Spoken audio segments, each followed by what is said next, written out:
Nos próximos dias, nós teremos no Brasil um grande evento da aviação agrícola mundial. O Brasil tem a segunda maior frota da aviação agrícola no planeta e vai acontecer lá em Santo Antônio do Leveger, próximo a Cuiabá, o Congresso Brasileiro da Aviação Agrícola.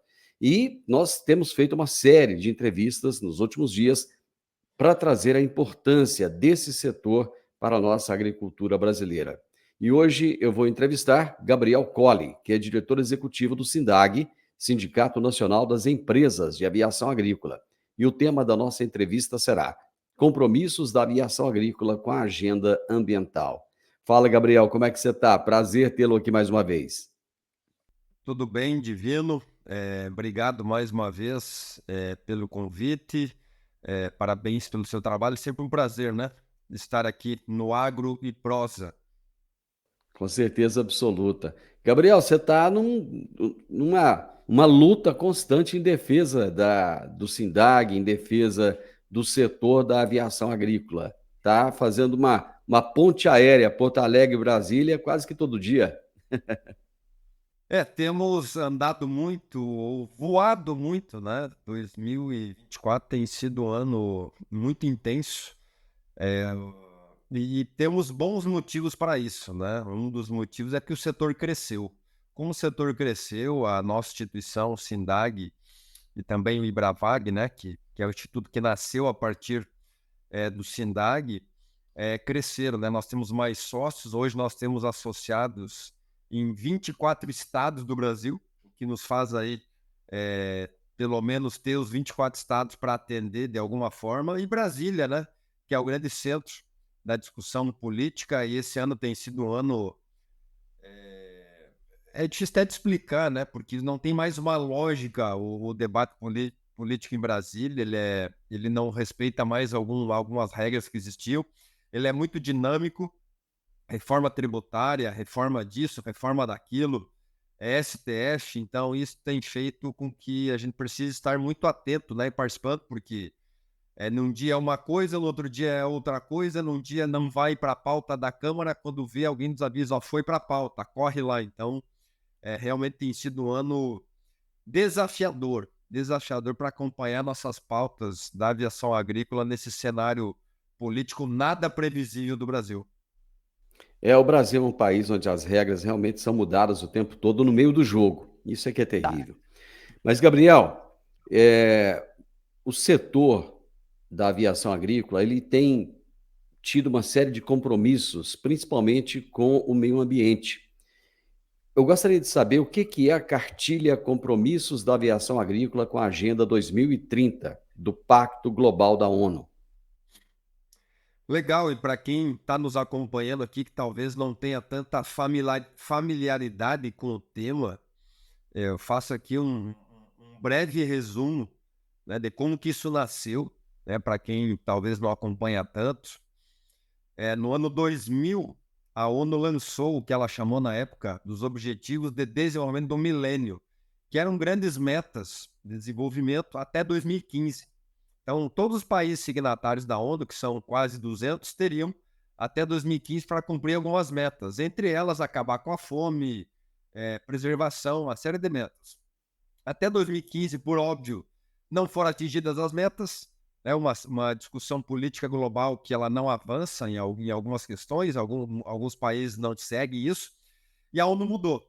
Ela criou o que ela chamou de ODS, que são os Objetivos de Desenvolvimento Sustentáveis, até 2030, e criou uma grande agenda, que são 17 grandes objetivos, e ela convidou a sociedade para fazer parte. Além dos países, as entidades podem ser signatárias.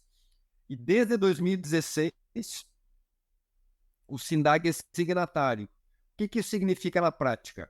Nós assumimos formalmente o compromisso, junto à ONU, de que nós vamos ajudar neste cumprimento das metas de desenvolvimento sustentáveis até 2030, que é a dita Agenda 2030, que você acabou de falar aqui, e que no último dia 5 de junho, num evento em Brasília, no Dia Internacional do Meio Ambiente, nós lançamos o que nós chamamos dos nossos compromissos da aviação agrícola, com a Agenda 2030, que deu origem a uma cartilha, né, que você citou aí, ela existe fisicamente, mas também agora a gente vai começar uma grande campanha de disseminação desse material no formato digital, com um portal próprio, com uma série de pontos, né, esclarecendo a sociedade sobre o que, que a gente está fazendo sobre isso. O que, que a gente fez? Pegou cada um desses objetivos, como eu já disse aqui, são 17, e começou a elencar o que, que a aviação agrícola está fazendo ou pode fazer para o atingimento de cada um. Aqui eu vou dar um exemplo de um apenas, tá? Que é o objetivo 7. Energia acessível e limpa. A aviação agrícola já tem 34% da frota de aeronaves movida a etanol, energia limpa. Então tem uma meta de aumentar isso. A gente quer, já está fazendo o tema de casa. Segundo a ONU, se chegássemos em 20% já é um bom número. Já estamos em 34%, então a gente quer aumentar isso, que essa frota seja ainda maior. Então, e tem dando exemplo de um outro aqui, o 5, né? Igualdade de gênero, por exemplo, né? O SINDAG hoje é presidido por uma mulher. Então é um objetivo, né? Tenhamos cada vez mais lideranças femininas nas nossas cadeiras. Temos nosso conselho, 2 mulheres. A ideia no próximo a gestão é dobrar esse número, né? Tem uma estratégia sendo construída para isso também. E no setor, né? Que tenhamos mais pilotos mulheres, né? Temos um pouco. Então tem um desafio de aumentar isso. Então, né, dando um breve resumo, aí um ponto importante, a cada ano que passa, o SINDAG tem que apresentar um relatório para a ONU para continuar sendo signatário, né, e poder continuar, inclusive, usando a identidade visual do programa da Agenda 2030, do Pacto Global.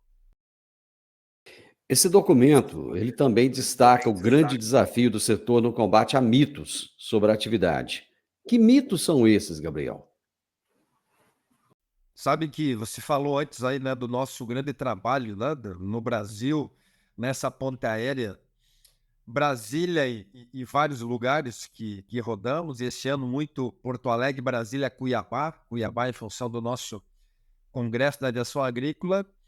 E o grande desafio é desmistificar alguns mitos. E o primeiro deles é de que a aviação agrícola não é eficiente, ou seja, existem ainda pessoas que acreditam que o que é aplicado via avião se perde no meio ambiente, não chega na planta, não chega no alvo, provoca a chamada deriva, né? Para quem não conhece, é quando o produto não chega onde tem que chegar, né? E o nosso grande trabalho é mostrar que a ferramenta de aplicação aérea ela é extremamente eficiente e consegue levar praticamente 100% do produto para chegar na planta. Por que que eu digo isso com tranquilidade? Você conhece muito bem do agro, você tem rodado todos os eventos importantes do agro no Brasil. Os produtos que a gente aplica, seja com avião, com trator, com drone, com autopropelido, seja como que for, são muito caros. O produto, os defensivos, eles subiram de preço de forma assustadora, ou seja, ninguém em sã consciência vai contratar alguém para fazer a aplicação sabendo que vai ser jogado fora. Ele quer a garantia que o produto seja aplicado. Inclusive, a gente consegue demonstrar isso através dos relatórios, dos mapas de aplicação, para confirmar que o produto chegou no alvo. E aí, só um exemplo aqui para fechar esse raciocínio. Uma carga de uma aeronave hoje, que ela leva em média talvez 20 minutos para ser aplicada e vai fazer de 80 a 120 hectares, dependendo do tamanho do avião, dependendo de alguns fatores, ela chega a custar mais de R$ 100.000 uma carga, dependendo do produto que está ali dentro com a cauda. Então, você imagina que alguém vai jogar isso fora, né? Nesse custo, né? Você joga fora isso, nunca mais esse produtor rural vai contratar você para fazer aplicação. Esse é o nosso principal mito que a gente precisa quebrar sobre a eficiência da aplicação. Gabriel, o desconhecimento da população até que dá para entender, né? E vocês têm trabalhado para mudar isso. Mas o desconhecimento por parte de muitos políticos, isso é que não dá para entender. Muitos desses mitos, eles têm sido utilizados com fins políticos. De que forma vocês têm combatido esses mitos que são utilizados dessa forma? Já tem 2 anos que nós estruturamos um time de articulação política, institucional e econômica para que a gente possa fazer esse relacionamento em todo o Brasil, onde a gente desenvolveu uma série de materiais que vão desde pareceres jurídicos até pareceres técnicos, onde a gente visita, desde vereadores, deputados estaduais, deputados federais, senadores, ministros, governadores, muito Ministério Público, né? A gente tem tido um desafio muito grande de levar informação ao Ministério Público, que é quem acaba julgando ou dando alguns pareceres no final das contas. Então, o nosso trabalho basicamente é fazer relacionamento, fazer visitas, levar material para os parlamentares, e você falou muito bem, o desconhecimento do nosso parlamentar. Obviamente, aqui eu não estou generalizando, tem muito parlamentar que conhece da área, mas nós temos a maioria que desconhece. E o que nos preocupa? Aqueles que desconhecem e saem dando palpites sobre algo que eles nunca viram, né? Saem dando afirmações sobre algo que eles nunca viram. E muitas vezes meramente com fins eleitoreiros, com fins de aparecer na mídia. É impressionante como o nosso setor,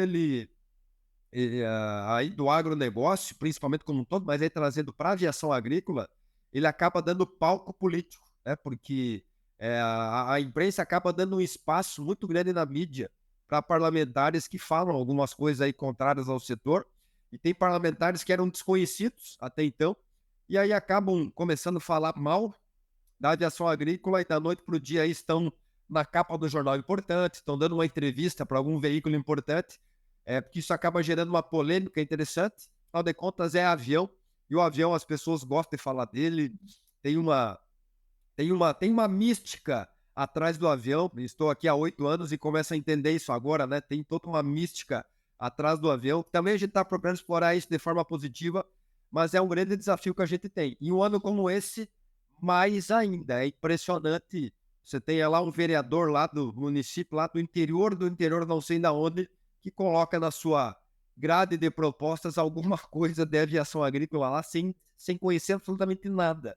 Tem nos dado uma trabalheira muito grande isso. Aliás, essa é uma questão. São mais de 5.000 câmaras municipais no Brasil. Como lidar com tudo isso? Porque uma coisa é você ir para Brasília, né, lá para a Câmara dos Deputados. Outra coisa é ficar combatendo isso de município a município. Como é que é? Eu vou te trazer um exemplo aqui. Eu sou nascido numa cidade chamada Espumoso, que fica no centro do Rio Grande do Sul, uma cidade que tem 15 mil habitantes. E faz uns 3 anos um vereador do município, sem nenhuma expressão, esse vereador, sem nenhum projeto, ele apresentou um projeto na Câmara de Vereadores, para que no aeroporto do município só pudesse decolar para um lado. Então, para quem não sabe aqui, né, a decolagem ela é definida baseada no vento e outros critérios que existem. A pista você pode decolar para qualquer lado, dependendo do vento, você vai variando conforme o vento está. E o indivíduo, né, o vereador na época, fez um projeto onde só poderia autorizar para um lado. Então, ele ia decidir que o vento lá no município que eu nasci só ia ter para um lado, né? Então, só que um projeto absurdo desse, o que isso gerou?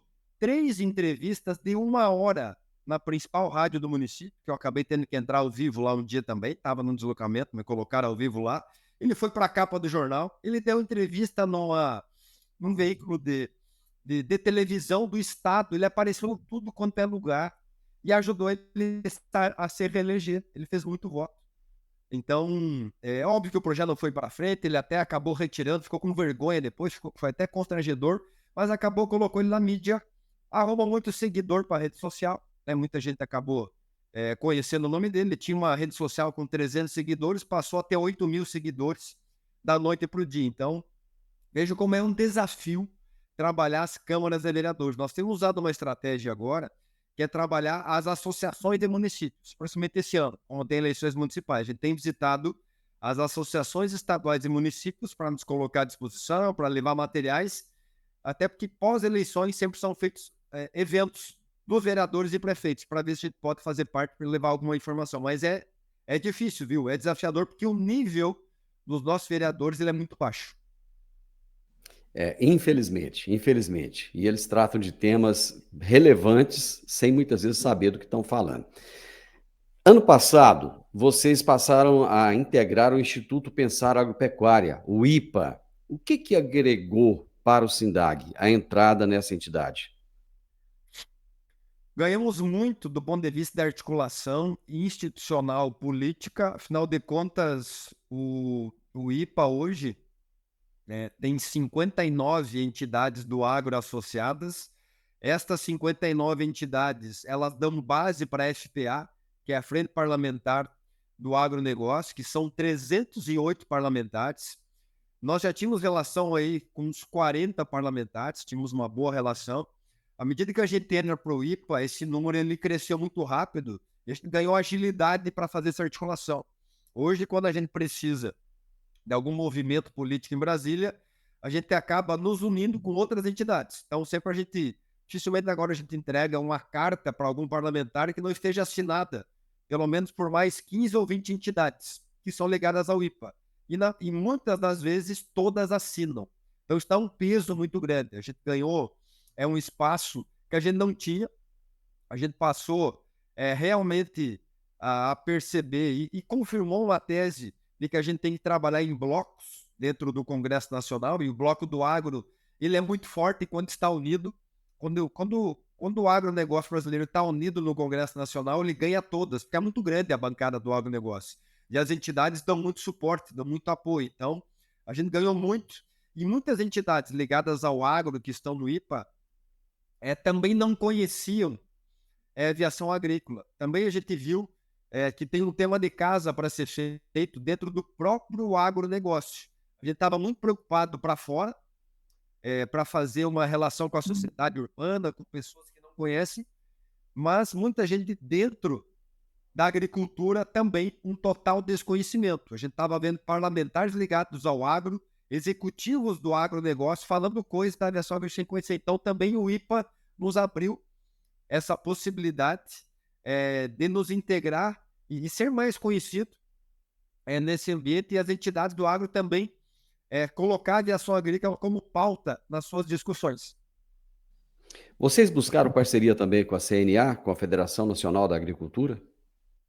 Sim, a CNA, inclusive, também, né, a CNA também faz parte do IPA, e a CNA, nós temos hoje duas ações que tramitam no STF,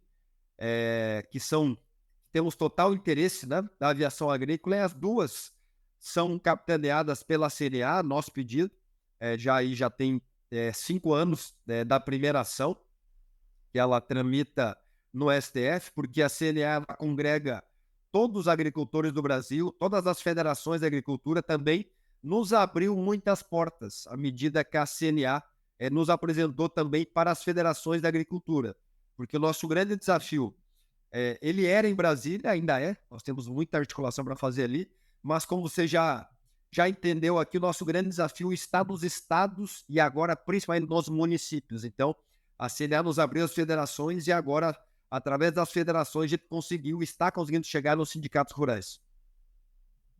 Gabriel, eu estive em 2 grandes eventos em São Paulo, um evento da ABAG, outro evento da Andave, e um dos temas que estava assim, o tempo todo em pauta era a questão climática. Não se fala outra coisa a não ser a questão climática. Qual é a importância da aviação agrícola nessa época de mudanças climáticas tão claras? Os dois eventos que você cita, né, eles são hoje, eles estão na lista dos eventos top do agronegócio brasileiro e mundial. O nível de articulação de Andave e ABAG são sensacionais. Temos relação com eles, inclusive a própria Andave tem um termo de cooperação técnica conosco. Tiveram nosso último congresso, vão estar de novo. Nós estivemos no dele também, através do nosso diretor operacional, Cláudio Júnior. A questão ambiental é uma pauta que nos preocupa em muito, principalmente as asneiras que falam, né, sobre o Brasil. Isso nos preocupa bastante, o quanto o mundo olha para o Brasil de forma errônea. A gente precisa ajudar a mudar isso. E a aviação agrícola, afinal de contas, vou dar um dado aqui, né, para quem está nos acompanhando. A aviação agrícola ela economiza 8 vezes a quantidade de água ou seja, ela utiliza 8 vezes menos água para fazer suas aplicações do que qualquer outro método de aplicação defensiva. Estou dando um exemplo aqui da importância que a aviação agrícola tem na preservação ambiental. A gente está falando sobre um dos bens mais preciosos, que é a água. Então, você fala aí, tem país do mundo que a água é de difícil acesso. No Brasil, a gente ainda, em tese, não tem grandes problemas. Então, a aviação agrícola colabora nisso. Trabalhamos muito no combate aos incêndios florestais. É uma ação também que visa a preservação ambiental. E nós estamos passando um momento crítico em alguns locais do Brasil. No Pantanal é um exemplo das queimadas. E quem é que está combatendo lá? São as aeronaves agrícolas, estão dando apoio para o Corpo de Bombeiros, para as brigadas de solo. Então, a aviação agrícola tem um papel fundamental na questão da preservação ambiental. É um tema prioritário na nossa pauta, por isso que, inclusive, estamos trabalhando a Agenda 2030 da ONU, que iniciamos a nossa conversa aqui no Pacto Global, e a pauta ambiental ela é prioritária dentro disso, inclusive o nosso Congresso. Nosso Congresso, o tema principal do Congresso é a tecnologia que gera sustentabilidade. Então, há essa preocupação nossa muito grande de trazer essa consciência para todo mundo que trabalha na aviação agrícola, mas também mostrar as coisas boas que o setor vem fazendo. Falando ainda de clima, Gabriel, o Rio Grande do Sul, o seu estado, tem a segunda maior frota aérea agrícola do país. Como é que as enchentes que aconteceram recentemente no estado afetaram o setor aeroagrícola e qual foi a contribuição da aviação agrícola para amenizar o sofrimento do povo gaúcho?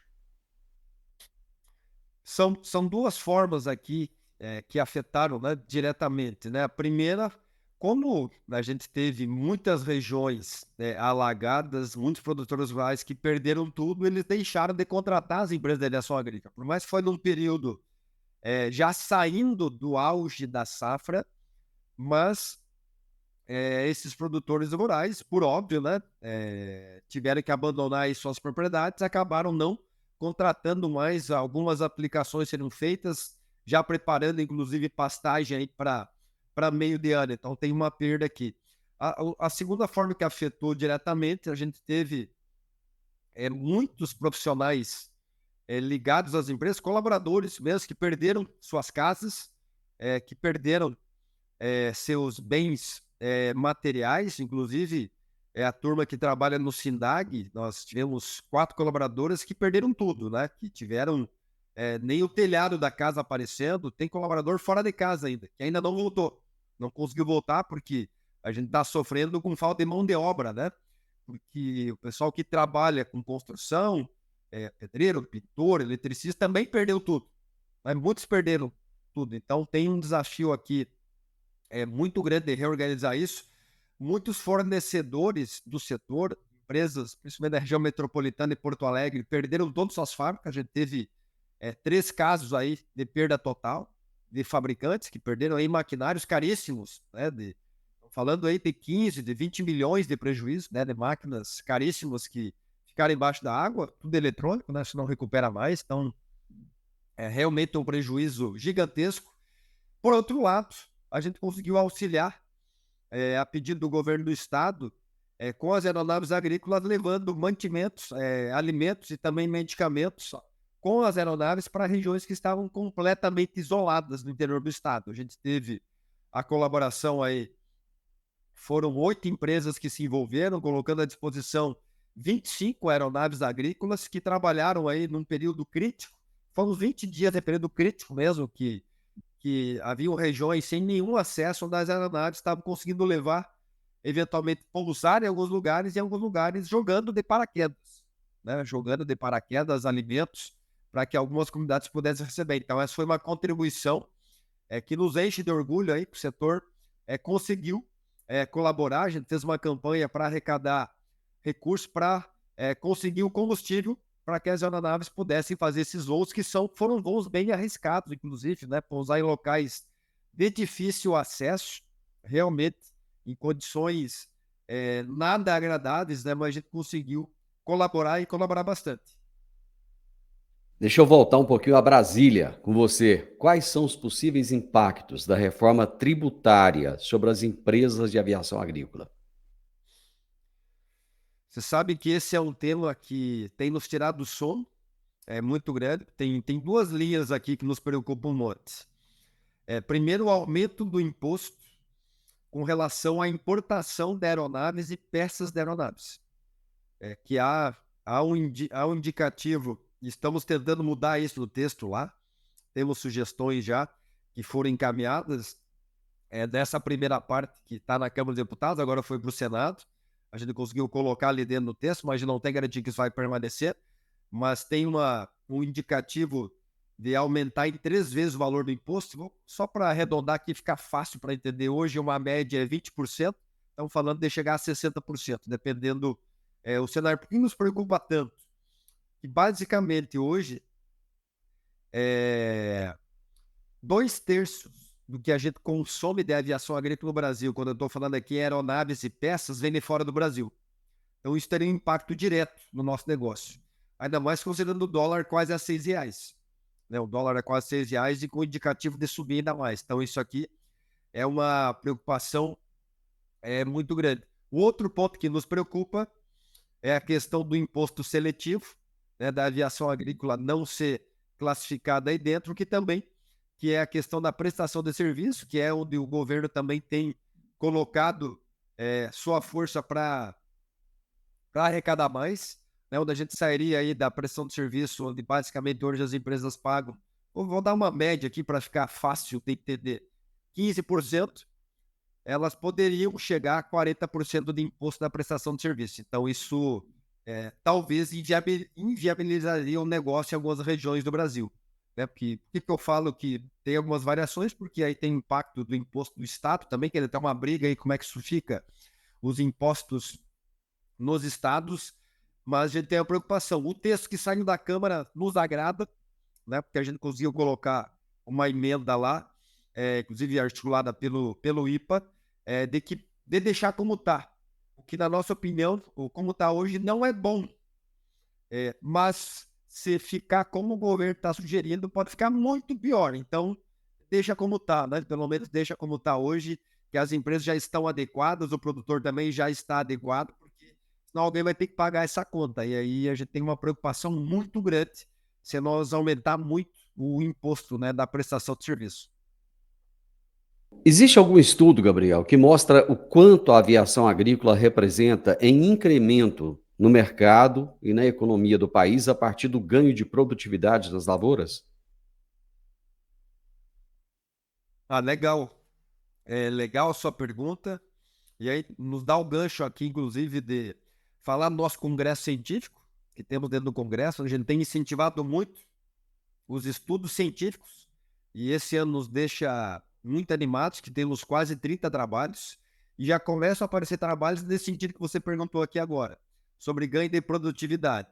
A gente tem alguns estudos, e inclusive um muito bom, que é do seu estado, da Universidade em Rio Verde, feito em parceria com a empresa Aerotex, onde mostrou, inclusive, vou dar um exemplo aqui da cultura da soja, onde só na soja ele consegue ter um ganho de produtividade de, em média, que é uma média, tá?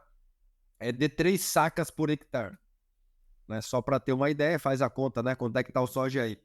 Nós temos também um estudo da Abrapa, a Sociedade Brasileira de Produtores de Algodão, onde ela tem um parecer técnico que eles divulgaram até recentemente agora, há alguns dias, onde deixa muito claro, não é nem ganho de produtividade, se não tiver o avião, não produz algodão. Mas com o avião, o Brasil chega nesses patamares, chegando no exemplo do algodão aqui agora, de ser aí já o maior exportador do mundo. O Brasil vem num crescente gigante, fazendo em média aí 8 até 10 aplicações no algodão, sendo comprovadamente pela ciência a forma mais eficiente de combater o bicudo do algodoeiro. Então, falando aqui em ganho de produtividade, Estou dando exemplo do algodão porque não é nem questão de produzir mais, é que você não consegue produzir sem o avião. No soja a gente tem um número aqui, são 3 sacas a mais por hectare que a gente consegue produzir. E a gente tem um estudo também no Rio Grande do Sul sobre produção de arroz com e sem avião, e muito nessa linha que sem o avião, basicamente, você não consegue produzir, mas você chega a ter uma diferença de quase 20% de produtividade. Quando você fala contar ou não com o avião nas épocas críticas da cultura. Então, sim, a aviação agrícola não é um luxo, assim como o ar-condicionado, eu tenho dado até esse exemplo, né? Ele é uma necessidade para a produção em larga escala, com qualidade e com segurança alimentar das principais culturas do Brasil. Eu quero pegar um gancho aí que você citou a Aerotex e citou Rio Verde. Eles têm feito um trabalho muito bacana no combate a incêndios. Qual tem sido o papel do setor no combate aos incêndios e ainda na recuperação de áreas degradadas? Goiás é referência nessa questão do combate a incêndio, até pela iniciativa aqui da empresa que você traz, que foi a criação da Brigada Aérea, que é uma relação com os produtores rurais, que ela tem funcionado a cada ano melhor e a gente tem usado como caso para mostrar para outros que é possível, quando você tem produtores rurais integrados com os bombeiros, com o sindicato rural e com as empresas de aviação agrícola, no caso aqui, Rio Verde, onde existe todo um modelo de trabalho, da empresa está preparada, os bombeiros estão preparados, e é o produtor rural que aciona a empresa quando tem foco de combate a incêndio na área dele. Então, a, a, este caso tem inspirado outras regiões do Brasil a também fazer algo nesse modelo. A gente tem visto a cada temporada de combate a incêndios um aumento do número de empresas preparadas para trabalhar com isso. Lembro aí há 8 anos, quando cheguei no SIDAG, tem uma empresa que faz capacitação em São Paulo sobre combate a incêndio e era uma briga para fechar as turmas dos pilotos. Não conseguiu fechar a turma para fazer as turmas lá. Hoje eles têm 3 turmas por ano, porque é um curso complexo, não é um curso simples para se fazer, e fila de espera. Significa que você tem cada vez mais demanda sobre esse tema. A aviação tem ocupado esse papel muito grande de se capacitar e mostrar para os governos que podem colaborar. Porque, infelizmente, alguns governos acabam cometendo o grande erro de comprar avião e colocar o avião para dentro do Estado. E aí você não tem quem opere esse avião. Você não tem piloto, muitas vezes, você não tem manutenção. Então, a gente tem aproveitado essa relação institucional, política também, para mostrar que o setor está preparado. O governo só tem que acionar no tempo certo. Não adianta ligar agora para apagar o incêndio que está acontecendo agora, né? Você precisa fazer uma previsão disso, até porque os incêndios são possíveis acompanhar quando ele vai acontecer. Você tem tanta tecnologia hoje, então a gente tem cuidado dessa relação, até porque para mostrar um outro lado da aviação agrícola. Às vezes as pessoas não conhecem, mostrar o combate a incêndio. E sobre a área degradada, que você pergunta, eu vou citar aqui o caso do estado de Rondônia, que basicamente há 4 anos não tinha nenhum avião agrícola em Rondônia. Hoje nós temos 45 aviões agrícolas em Rondônia que basicamente entraram para trabalhar com adubação em área degradada. E você começar a melhorar aquelas áreas, trabalhar com adubação, aí entrou muito forte a pecuária no estado de Rondônia, e o produtor percebeu que a pecuária é um bom negócio. Se é um bom negócio, olha, tem que ter pasto, e para ter pasto bom tem que adubar. E ele entendeu que adubar com avião é muito eficiente, além de ser mais barato, e você consegue cobrir uma área muito grande e muito rápido. Então, a aviação tem entrado muito, muito forte nessa área também. Eu cito o exemplo aqui, porque eu gosto de dar os exemplos práticos, né? Onde no Brasil a gente está conseguindo fazer a diferença em cada um dos temas que você está trazendo aqui. Eu estou aproveitando que a gente está até alongando um pouquinho mais, mas é que é muito importante a sua participação para que a gente possa abordar todos esses temas. Você falou aí bastante de pessoal, falta de piloto, a necessidade de qualificação. O SINDAG apresentou propostas de convenções coletivas de trabalho das entidades que representam os pilotos agrícolas, mecânicos, o pessoal de solo. E uma grande novidade foi a inclusão de pilotos de drones agrícolas. Que propostas são essas? Uma das coisas que a gente trabalha muito dentro do SINDAG é incentivar as empresas e quem é contratado pelas empresas, no caso aqui, esse termo que você está trazendo, que são os pilotos agrícolas, que as regras estabelecidas, ou seja, a convenção coletiva de trabalho, seja cumprida. Também isso está dentro da Agenda 2030. É um dos objetivos, trabalho justo para todos.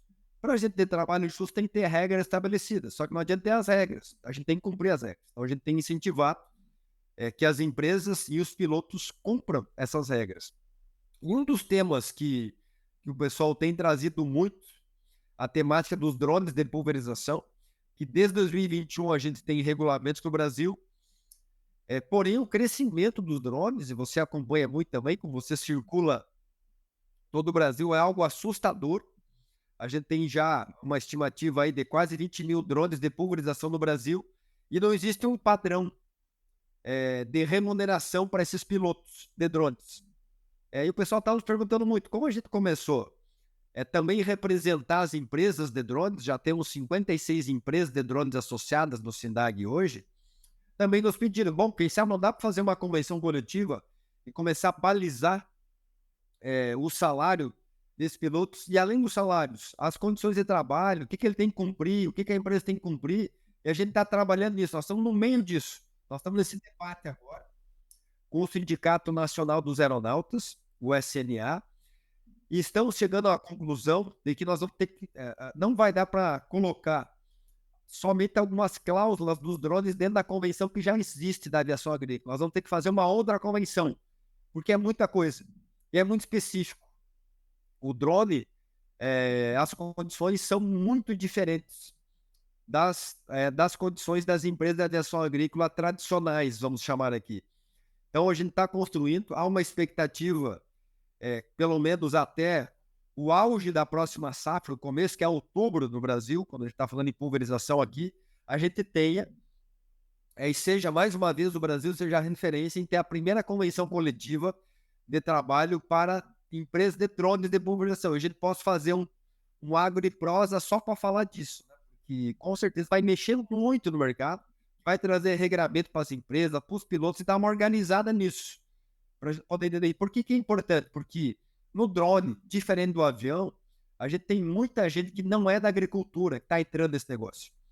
Na aviação, o pessoal, todo mundo é da agricultura, então já tem um certo padrão, já tem conhecimento, como é que é lavoura, o que é agrotóxico, o que é defensivo, o que é trator. Agora, no drone, não. No drone, 70% de quem está entrando no drone de pulverização são pessoas que estão vendo como oportunidade de negócio, são investidores. Então, não faz ideia do que é o fungicida, do que é o inseticida, do que é o EPI, do que é tríplice lavagem. Então, a gente tem muito trabalho nesse segmento do drone aí. Para nós finalizarmos, Gabriel, quais são as ações para os próximos anos, tanto na instituição quanto nas empresas? Nós temos ainda uma longa caminhada no ponto de vista de melhorar nossa comunicação com a sociedade. A gente já melhorou muito. É uma coisa que eu tenho dito bastante e nos alegra muito nos últimos 2 anos, os investimentos que a gente está conseguindo fazer em comunicação, onde a gente ampliou muito o nosso time de jornalistas, o nosso time da área digital, a nossa articulação com o meio de comunicação ampliou muito. Ao mesmo tempo que eu tenho uma agenda hoje política como executivo, eu também tenho uma agenda com a nossa assessoria de comunicação de articulação com a imprensa. A gente visita a imprensa em todo o Brasil, coisa que a gente não fazia. E isso a gente tem colhido alguns frutos bem positivos quanto a isso, né? O fato de estarmos aqui no Agro e Prosa é um exemplo disso. A gente tem dedicado muito tempo para trabalhar a comunicação. Então, esse é um dos grandes desafios. Ampliar isso, tem uma meta audaciosa para 2025, que é dobrar o nosso tamanho da comunicação, quando a gente fala em setor aeroagrícola, onde a gente estruturou muito SINDAG, muito Embravag para isso, mas a gente agora está num processo de estruturar os nossos sócios. Imagina, nós temos 262 sócios no Brasil. Você imagina cada sócio tendo um agro e prosa para desenvolver conteúdo na sua região. O quanto a gente massifica a informação da aviação. Então, esse eu coloco como o nosso principal desafio para os próximos anos. Ampliar muito a nossa comunicação. Parabéns pelo trabalho que vocês estão fazendo, parabéns pelo congresso que está chegando, com certeza vai ser o maior da história E vamos voltar aqui depois para trazer os resultados desse congresso, para falar o que aconteceu de novo e de bom nesse congresso. Obrigado, Gabriel. Obrigado você, obrigado pela oportunidade, parabéns pelo AgriProsa. E falando do congresso, a gente está realmente muito feliz com o que já estamos colhendo do congresso no Mato Grosso. Se você rodou o Mato Grosso há tempo atrás, você sabe disso, o Mato Grosso é outro país. Os números do Mato Grosso estão nos impressionando, é impressionante, tudo é muito grande. Tudo é muito grande e o congresso realmente ele está nos impressionando positivamente. Estamos nos preparando, sim, para um grande evento. Espero, né, que a gente possa voltar aqui, com certeza, poder falar dos resultados desse evento. Um abraço, muito obrigado pelo bate-papo aqui, muito bom do AgriBros. Muito obrigado. Eu conversei com o Gabriel Colli, que é diretor executivo do SINDAG, Sindicato Nacional das Empresas de Aviação Agrícola. E o tema da nossa entrevista foi Compromissos da Aviação Agrícola com a Agenda Ambiental. Se você gostou da nossa prosa, deixe um gostei para a gente. Se não gostou, pode deixar um dislike, sem problema nenhum. Deixe um comentário, compartilhe com outras pessoas e se inscreva nesse canal. Nos vemos na nossa próxima prosa. Até lá. Tchau, tchau.